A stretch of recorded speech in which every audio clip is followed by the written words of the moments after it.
We're giving this a shot. Hopefully it works. La Liga started today. Barcelona just finished. Real Madrid plays tomorrow. And Hazard is injured. So welcome to another video, guys. These are going to be hopefully coming weekly. Especially now. Okay, so the big predicament, one of the reasons why it was always difficult to make videos multiple times a week last year was because A, work, so I had different projects going on. B, once the season is in full swing, you have Champions League, La Liga, Copa del Rey, international play, and by the time I'm uploading a video or editing it and uploading it, it's already the next game or 2 games or 3 games. It could be, I'd already be behind 3-4 games. So I just got to the point where I'm like, I can't, by the time Barcelona, Real Madrid, let's say they played El Clásico and then next week was Champions League and then it was Copa del Rey, I'd barely be on El Clásico, which of course wouldn't be of any service to you guys or myself, right? But yeah, so this time around, I think I'm gonna make them weekly. It might be lengthier videos. I know I already made them pretty long before, but I think it's just easier to recap what's been going on, where these teams stand. And also it's a sports channel, right? I want to make this a sports channel where I also want to talk boxing, which I'm a huge fan of, basketball, which is going to be a lot of fun this year again. Baseball I'm not really big on, but then football, American football is another sport I love to watch. So, but I think the main theme I am going to make is La Liga, Real Madrid, Barcelona, right, whatever's going on there, and Champions League focused. I don't want to make it too, okay, throw in Serie A, throw in EPL, throw in everything, and then it's just... And then that's also another thing that bites me in the butt, right? I'm trying to cover all these things, and I'm not... I just don't have time. I don't put it out in time, right? So that's going to be key. I think narrowing it to La Liga, and maybe if I want to touch on other sports, I will.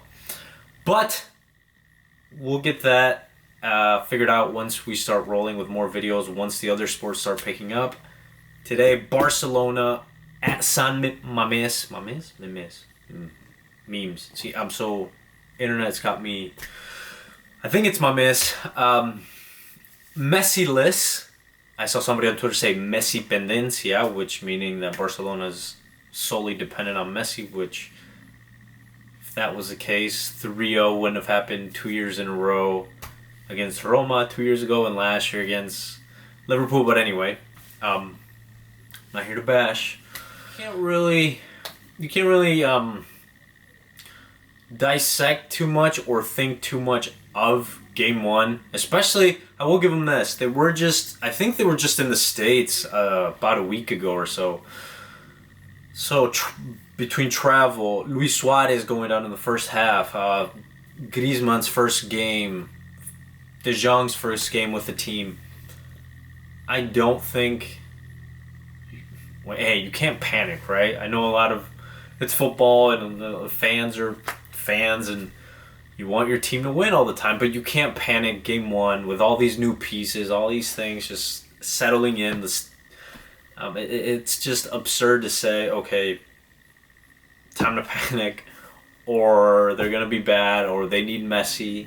No, it's a team that needs time to gel. I mean, one thing I will say, and a lot of people are... I'm not critiquing Dembélé, but I think it is... With Suarez going down, I think, and Messi not being there, I think it was upon him.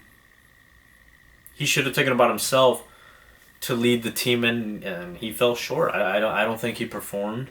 Griezmann was nowhere to be found. I think it's just all, again, still time to get to know one another, to get to know their movements, to get to know when he's gonna cut where he's seeking the ball, when he wants, when all these little details that with time I'm sure will for Barcelona fans, right? Hopefully start.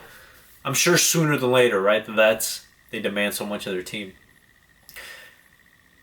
In a way, this has implications on Real Madrid, who I started saying Hazard is injured, and I think he's going to miss 3 to 4 weeks from what I read.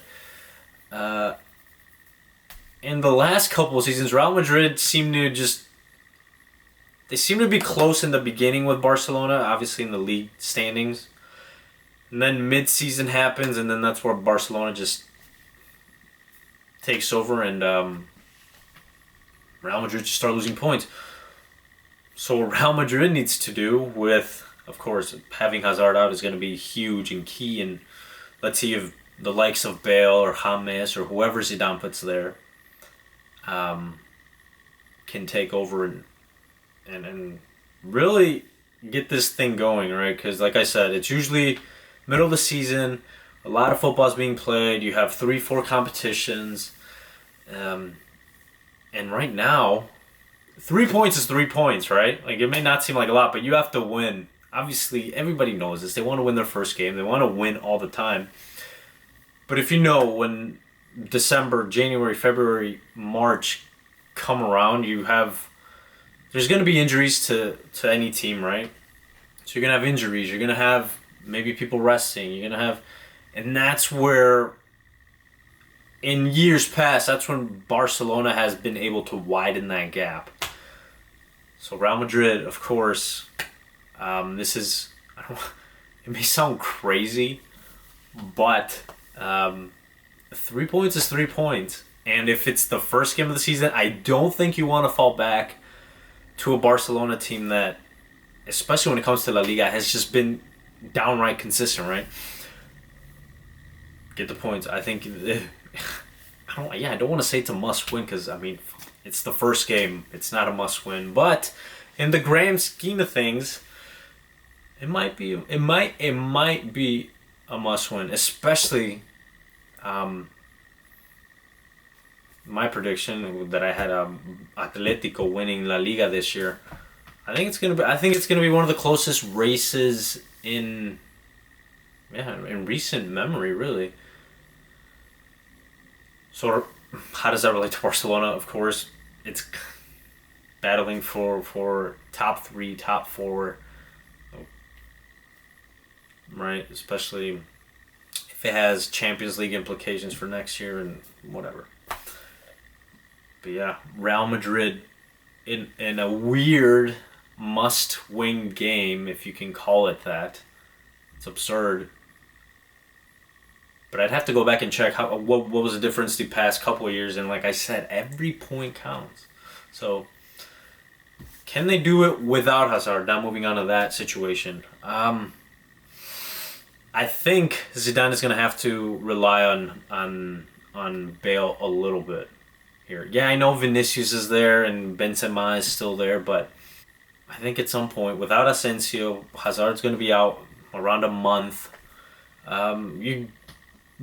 Bale's gonna be it's gonna be him and Jovic, I believe, the new guy they signed. And yeah, I'm just excited for this thing to get going. I know they play Celta de Vigo tomorrow, so that's gonna be a fun one to watch. I think Celta was playing well last year towards the end, so we'll see how it goes. But yes, just to wrap it all up, because I don't want to make these... I know I said I was going to make them long, but I don't want to make them 30, 40 minutes, because if that's the case, then I might as well start looking into podcasting. But that's another whole setup and thing I wouldn't... Yeah, that'd be something completely different. But yeah, Barcelona losing at San Mamés. Without Messi, team's still gelling. I think they'll be fine, but who knows? Has a direct effect on Real Madrid in the sense that Real Madrid doesn't, or you typically loses points somewhere in the middle of the season. It's a must-win game from Real Madrid, in my opinion, right? Just in my opinion. So yeah, I hope you guys have an awesome weekend. Enjoy La Liga. What do you guys think? Who's winning La Liga this year? I would love to hear what you guys think. Have an awesome day, guys, and take care.